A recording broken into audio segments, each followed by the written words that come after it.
If your art isn't selling, it's probably not your work, it's your audience. And I can tell this within 2 seconds of landing on your profile. Most artists that I see posting on social media are accidentally building an audience full of other artists and not art collectors. If your last 10 videos are how I made this videos, process videos, time-lapse videos, materials videos, how I did this, DIY, anything in that range, then you are attracting the wrong audience. You have literally trained the algorithm to show your page, your content to other artists. Sure, sometimes other artists buy other artists' work. That does happen. Sometimes collectors that come to me are actually other artists, but it's like 1 out of 100 times. It hardly ever happens. So you need to take a hard look at what you're posting and who it's attracting. And this is the shift that you really need to listen to. You need to start creating content that fits the ideal collector you have in mind. You need to show your art in mocked up rooms or real spaces that appeal to your ideal collector.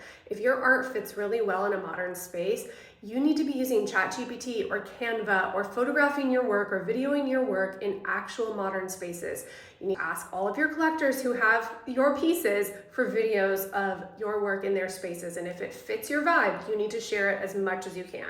You also need to talk about where the piece, if it's a coastal piece, you need to say stuff like this piece belongs in a coastal beach house on the Florida Gulf. You also need to connect with the feeling of the piece, saying things like this piece makes a space feel more elevated, more layered, more intentional. And a pro tip is that you need to be engaging 30 minutes before and 30 minutes after you post with all kinds of brands, influencers, designers, and other profiles that are within your larger niche. So for example, I really like to target women in their 30s, 40s, and 50s. They generally live in the Southeast, let's say like Florida, Atlanta, Nashville. There's definitely a big Texas contingency. A lot of the brands that my followers like are brands like Wheezy Towels, Lake Pajamas, Hill House Home. There's lots of Charleston influencers. There's lots of Florida influencers. So you best believe that I am on Instagram engaging with those profiles before, during, and after I'm posting a reel. And that really helps build